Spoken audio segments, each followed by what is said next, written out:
You are watching Teacher Nan's Online. Hello everyone, our quarter 2 week 2 of TLE 6 is about elements to be observed in planting trees and fruit-bearing trees. Second, market demands of fruits and famous orchard farms in the country. Now let's take a look back of what we have discussed last meeting. Give at least two varieties of the following fruit-bearing trees. One banana, citrus, sweet orange, guava, and mango. So two varieties only for those fruits. Aside from varieties of different fruits, we also have discussed the importance and benefits of planting trees and fruit-bearing trees. So what are those importance and benefits? 1. A good hobby and a leisure time activity.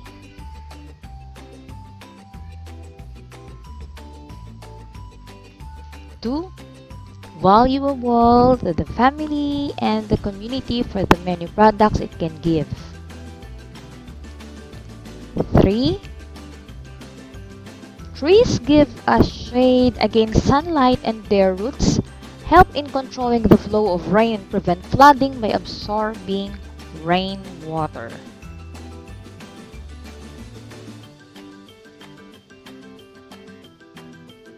4.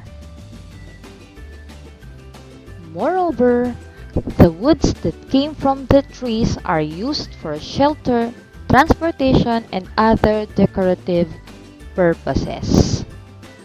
So those are the importance and benefits of planting trees and fruit-bearing trees we have discussed last meeting. And today, I will give you other benefits we can get from trees. 1. Fruits and nuts are good sources of carbohydrates, sugar and starch, fiber, vitamins, and minerals.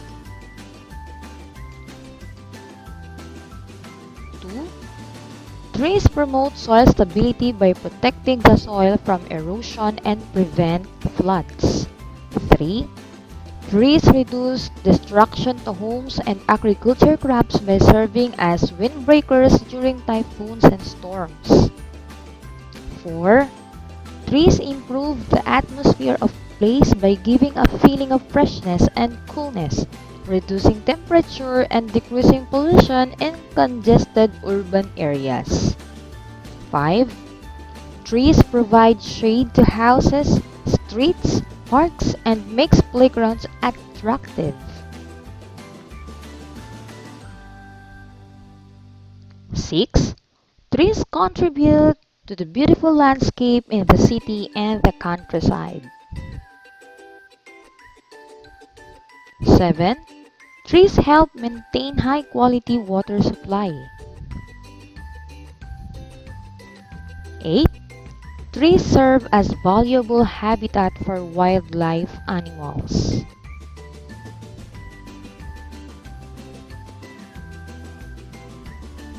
And now, let us move on to the different factors to consider in planting trees and fruit-bearing trees. So what are those factors to consider? Alright, planting trees requires careful study of various factors to ensure its proper adaptability and growth. Important factors are to be considered to achieve success in planting trees. 1. Climate. Climate is the most important factor affecting the growth of trees. It has been observed that different varieties of trees grow best in certain climatic conditions. Climate includes temperature, sunlight, and rainfall. Letter A. Temperature. It refers to the degree of coldness and hotness of the atmosphere at a certain period of time. Some trees, like the acacia tree, mahogany, and narrow trees, grow best in warm climate, while there are those that grow in cold climate like pine trees in Malaybalay City, Baguio, and Tagaytay City.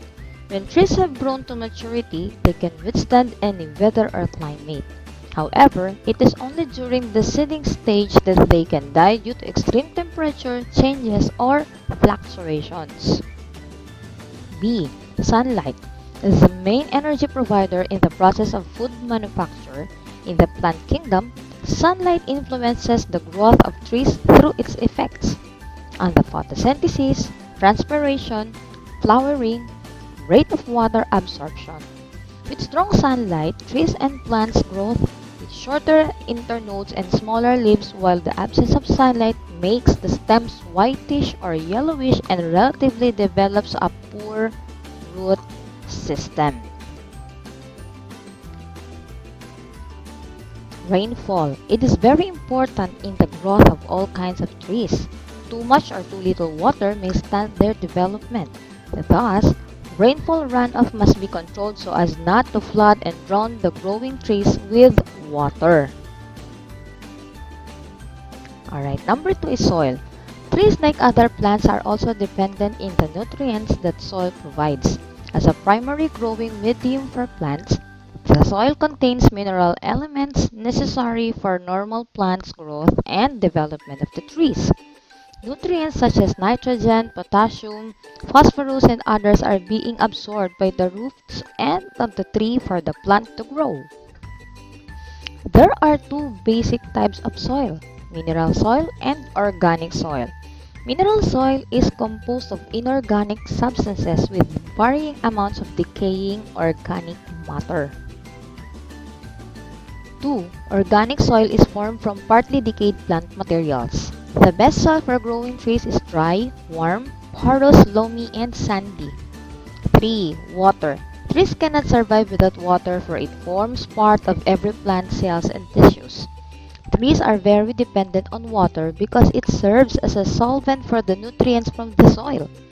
With its unique characteristics of having high specific heat, high water content in trees and plant tissues allow them to not resistant to the rapid changes in temperature. However, water supply should be available especially during dry seasons. Fertilizer. Fertilizers are added to soil to increase its productivity. The two types of fertilizers are organic and inorganic fertilizers. Organic fertilizers come from compost and decayed fruit and vegetable peelings, animal manures, and food washing. The use of organic fertilizers, which contains a high percentage of nitrogen, phosphorus, and potassium, helps in maintaining and improving the structure and fertility of the trees. Since the nutrients in organic fertilizers are not always complete nor balanced, inorganic fertilizer can be used as a substitute. Inorganic fertilizers are made up of synthetic materials. So, those are the different factors to consider in planting trees and fruit-bearing trees. And now, let's go and discuss the successful orchard growers and famous orchard farms in the country.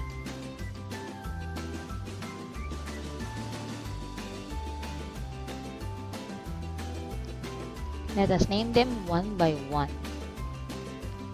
Number 1.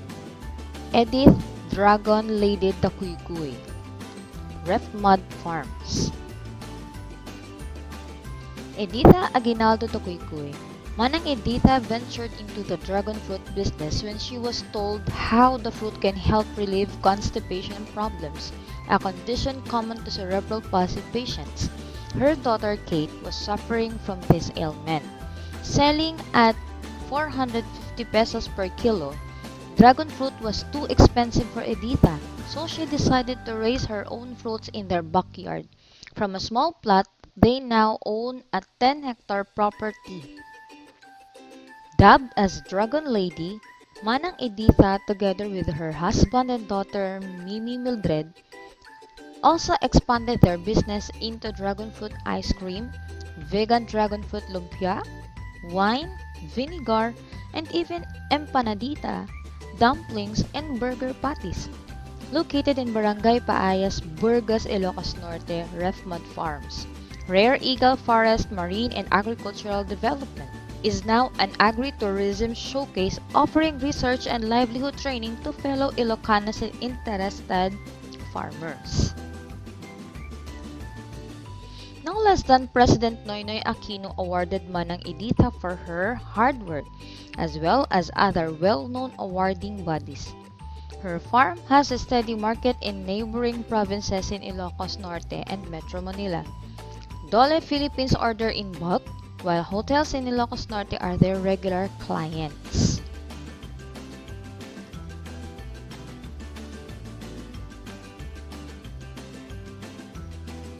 Next is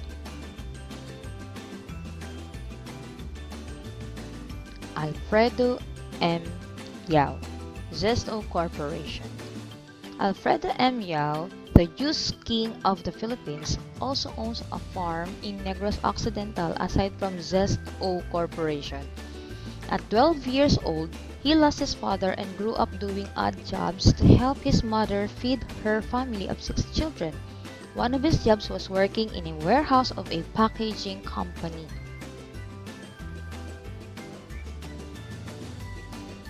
Encouraged by the promising profitability of a packaging format in Europe, he bought one and tried to market the machine to local juice manufacturers. When no factory took notice, he made his own fruit juice and launched what was become one of the biggest local juice brands. Next is we have Patricio Base, watermelon production. Patricio Base, with his 3-hectare plantation of watermelons, honeydew melons, and papaya, he produces crops year-round in Alicia, Isabela. He was able to send his 4 children to college with his earnings. He used to grow rice before venturing into watermelons.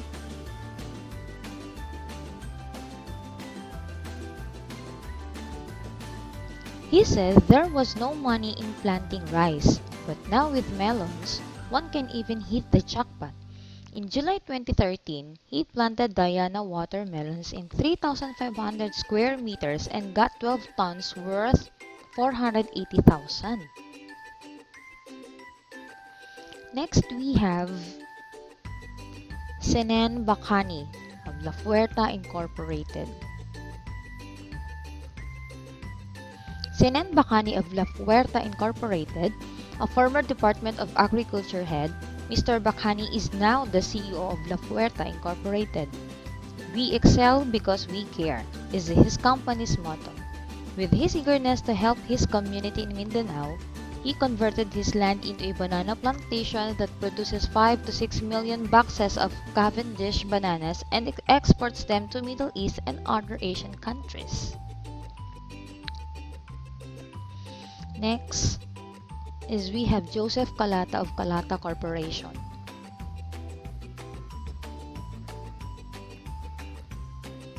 The Calata Corporation is the country's largest distributor of agrochemicals, feeds, fertilizers, and seeds. Mr. Calata is the brain behind its success. He is known to be the youngest business tycoon in the country. With his belief on the empowerment of agricultural sector, as well as in treating their farmers as their best asset, he produces great products. Next is we have Desiree Duran of Duran Farm and Agribusiness Center. With her desire to learn about farming, Ms. Duran involved herself in various agribusiness seminars and trainings. She then converted her land into a tomato plantation and involved her community in the production. Besides producing high-quality fruits and vegetables, the center also trains and teaches farmers on modern agriculture and technology. Next is we have Jose Mercado of Merlo Agricultural Corporation.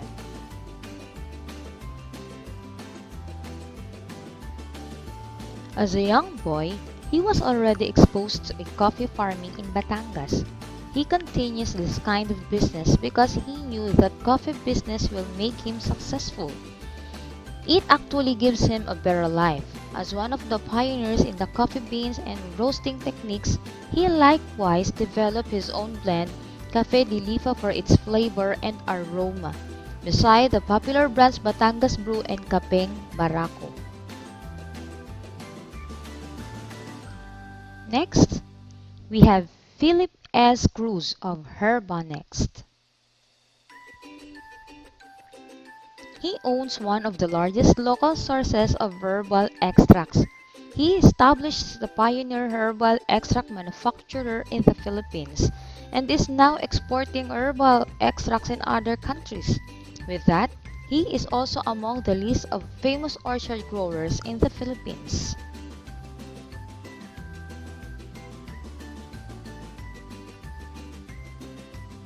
Paris Uy of Live Green International. He produces organic vegetables and is now distributing fresh organic products across 18 outlets of famous malls and establishments in the country. So what are the adaptable trees per geographical area here in the Philippines? Ana, in Luzon, we can find avocado, atis, kaimito, kamatsile, citrus, chico, coconut, duhat, guava, goyabano, jackfruit, lanzones, and lemon.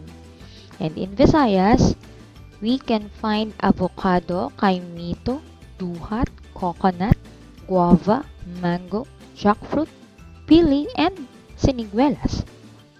And fruit trees can be found in Mindanao are atis, kaimito, citrus, chico, coconut, durian, guava, guyabano, lanzones, mango, and santol. Remember, planting and propagating trees and fruit-bearing trees is a source of livelihood for many Filipinos. Second, you do not need huge tracts of land to plant trees. A small space in your backyard can be used to plant calamansi, papaya, and banana. Third, marketing seedlings is another source of livelihood.